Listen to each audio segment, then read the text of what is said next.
almost 2,000 students had not yet re-enrolled in school after the Lahaina fires. They have been updating those numbers, and it's not as many students now. I'm going to share a few of the updates on how things are progressing with the Maui schools.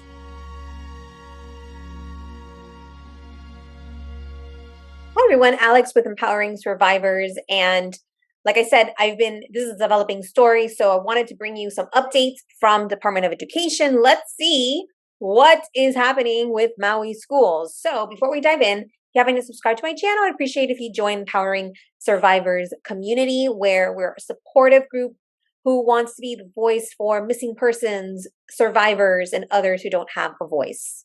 All right, so let's start here with the latest release from the Department of Education. It says an estimated 500 Lahaina Luna High School students reported today to their temporary school site at Kulaniakoi High for their first day of in-person instruction at a school, or as a school. Lahaina Luna students were welcomed by the students and staff cheering and waving signs at the drop-off area. And it says here, the day started with an opening protocol to honor this partnership between the two schools and was followed by a rotating orientation for Lahaina Luna students.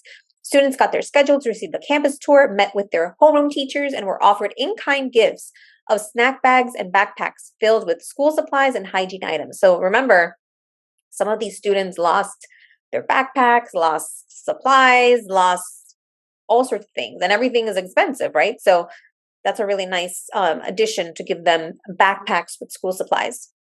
Lahaina Luna teachers and staff began reporting to Kulaniakoi High on September 11th to plan and prepare for welcoming students.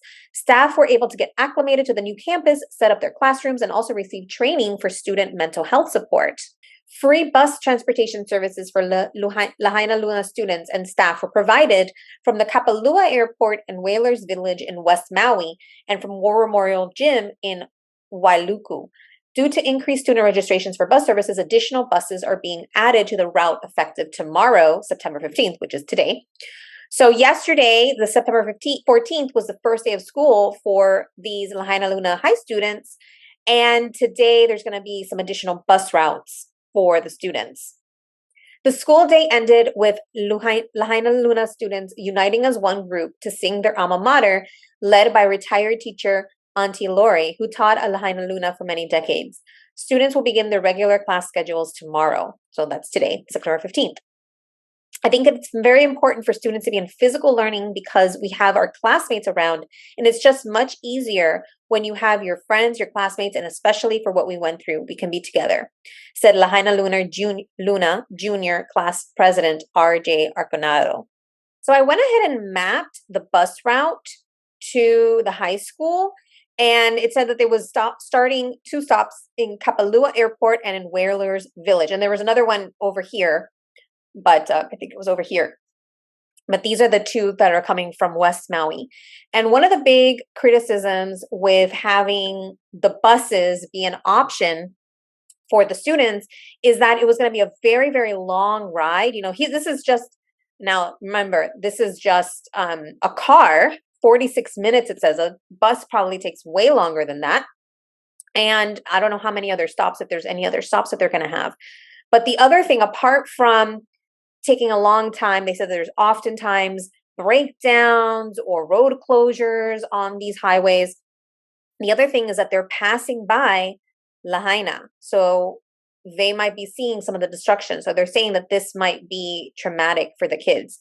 But you know, at the very least, I think that this is for high school students. I think at least the older kids, it's a little bit more feasible for older students to be on a bus for this time. I would be much more hesitant to let younger students, like the elementary school kids, on a bus for that long of a period of time. So to that end, the other thing that's pretty cool is that they're actually offering a distance learning hub in Lahaina starting next week. So they're going to be opening a distance learning hub for K through 8 Lahaina students starting Tuesday, September 19th, at Citizen Church. And the Learning Hub will provide distance learning students with in-person opportunities for teacher support and peer socialization, as well as access to meals, recess, social emotional learning, and other resources. So I think this might have been like a based on the feedback that the schools were getting, that this was a good kind of like middle ground, or yeah, like a compromise. Instead of having your students shipped off on a bus every day, here at least it's a location close by. They're still doing distance learning, and they're socializing, and they're closer to home. So I think that's a really, really good option for the parents who don't want to ship their students, who either can't take their students, can't drive their students to another location, or who don't want them on a bus for at least an hour each way. There is capacity for a total of approximately 270 students per grade band. Registered students will be considered based on available space for grade levels. Students who are enrolled in synchronous distance learning, which is flexible, self-paced schedule for accessing lessons and assignments, will be grouped together by grade level daily. So that's really cool. And it says here, all students will be issued a laptop that will go home each day with students to continue assignments at home. Families will be responsible for the students' transportation. But at least it's very close by, so they can drop the students off there, or, you know, whatever the case is, if the kids live close by, they can walk if it's close enough. The department is planning to offer 2 additional learning hubs in West Maui, one for high needs special education students and another for Kaiapuni Hawaiian language immersion K through 8 students. Families are being contacted directly for the special needs hub. Details on the Kaiapuni hub will be announced once plans are finalized. The only thing that would be a concern for me, and maybe it'll be adjusted once school actually starts, is the times here are a little funky. So it says grades K through 3 are going to be Monday through Friday, 8 a.m. to 10:30, grades 4 to 5 and 6 to 8, Monday through Friday, 11:30 to 2 p.m. So what are the kids going to do before or after that, right? Like if you're a working parent, what do you do? So hopefully there's some type of like after school care or before school care or something for these kids, because it's a great option to have them do this for distance learning purposes, but that might not be feasible for all families, for all parents. So, I have to hand it to the Department of Education. They were the ones who originally mentioned the numbers about the enrollment that got people, freaked out, including myself. And so maybe it's not, they're not doing the absolute best job. Of course, there's always criticism, but I do appreciate, and I'm sure many people appreciate, that they're putting out this information. So they actually created a report with status updates, and they created like an online hub to show the status updates. And I'll show that in just a second. The report indicates the status of pending action, such as soil testing and air and water quality, and the criteria to safely reopen schools for students and staff of Lahaina Luna High, Lahaina Intermediate, Princess Niena Nena Elementary, and King Kamehameha III Elementary. Now remember, King Kamehameha III was completely damaged to the point that it cannot reopen. The facility itself cannot reopen. So the other schools, it sounds like, will be able to open, but they're still testing and all that. But the last one I mentioned will probably need to be rebuilt, or maybe they'll do some other structures, temporary structures on site. It says the report will be updated as new information becomes available, while the department works toward reopening the Lahaina campuses after fall break. And so it says here, during staff and community meetings in late August, Superintendent Keith Hayashi announced a tentative goal of welcoming students back to the 3 West Maui campuses after fall break, which runs from October 9th through the 13th. An exact date for students to return will depend on each school's phased reopening schedule. 3 of the 4 Lahaina schools have been closed since the wildfires as they undergo environmental assessments for air, water, and soil quality, as well as ensuring stable power and sufficient broadband connectivity. The King Kamehameha III Elementary was damaged beyond repair. When schools reopen after fall break, the immediate plan is for the King Kamehameha Elementary students and staff to share a campus with Princess Niena Elementary, while a future temporary site for the school is planned. Okay, well, there you go. That makes sense.